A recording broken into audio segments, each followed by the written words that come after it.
और अन्य खबरों की तरफ बढ़ते हैं। झारखंड में पिछले 24 घंटे में कोरोना के 34 नए केस सामने आ गए हैं, जबकि 121 संक्रमित स्वस्थ होकर अपने घर लौट आए हैं। इसके साथ ही राज्य में कोरोना संक्रमितों की संख्या बढ़कर हो गई है 1839 और राज्य में अब तक 9 लोगों की मौत हो गई है, जबकि 1121 संक्रमित स्वस्थ हो चुके हैं। फिलहाल कोरोना के 709 एक्टिव मामले हैं।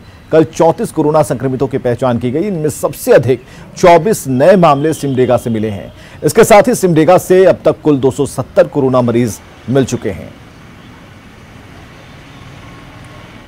देश और प्रदेश में कोरोना के मामले लगातार बढ़ते जा रहे हैं, लेकिन रैयतों से भूमि लेकर करोड़ों की कमाई करने वाला सीसीएल प्रबंधन प्रभावित लोगों की सुरक्षा के प्रति लापरवाह नजर आ रहा है।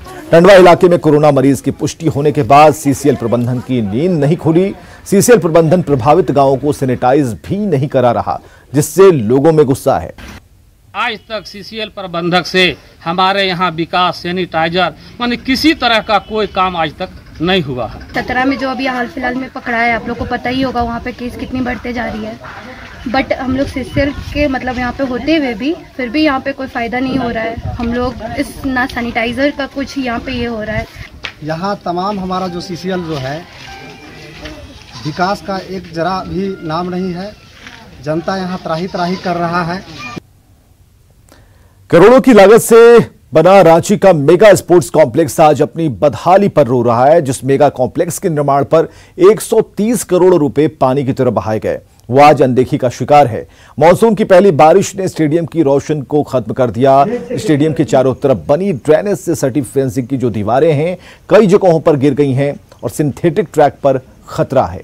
स्टेडियम की बदहाली की सूचना मिलने पर खेल निदेशक और सीसीएल के अधिकारी ने आज स्टेडियम का निरीक्षण किया है और अधिकारियों को लापरवाही के लिए जमकर फटकार लगाई। डैमेज बहुत है।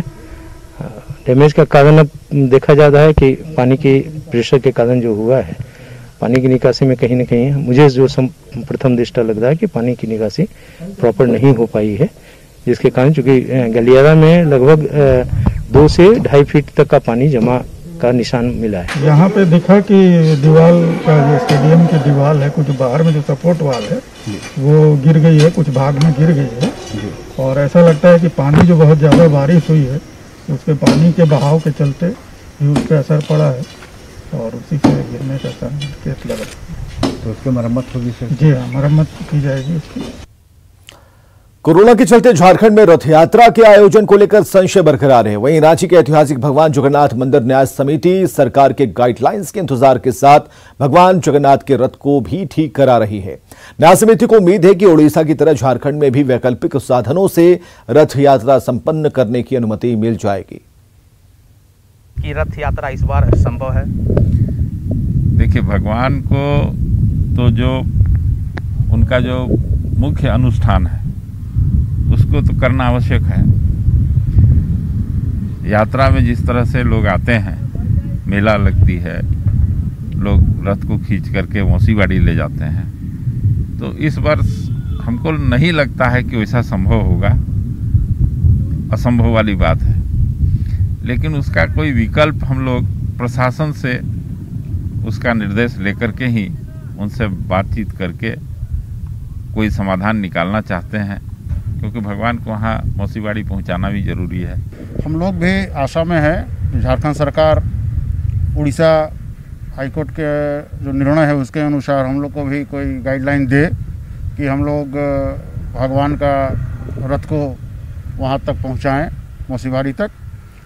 जैसा गाइडलाइन है हाईकोर्ट का, उड़ीसा हाईकोर्ट का, कि हाथी से या मैकेनिकल व्हीकल से रथ को खींचा जाए। हम लोग पत्राचार कर चुके हैं।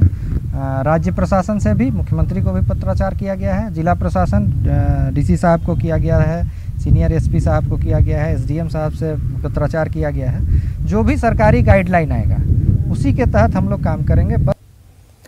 नक्सलियों के खिलाफ पलामू पुलिस को बड़ी कामयाबी मिली है। पुलिस ने टीपीसी के 2 नक्सली गोविंद कुमार सिंह और उगदेव यादव को गिरफ्तार किया है। ये दोनों टीपीसी के जोनल कमांडर सुदेश जी उर्फ शशिकांत के सहयोगी हैं। ये दोनों नक्सली बीड़ी पत्ता व्यवसायी से लेवी मांगने पहुंचे थे। तहसील थाना क्षेत्र से इन नक्सलियों की गिरफ्तारी हुई। दोनों गिरफ्तार नक्सलियों से पूछताछ जारी है।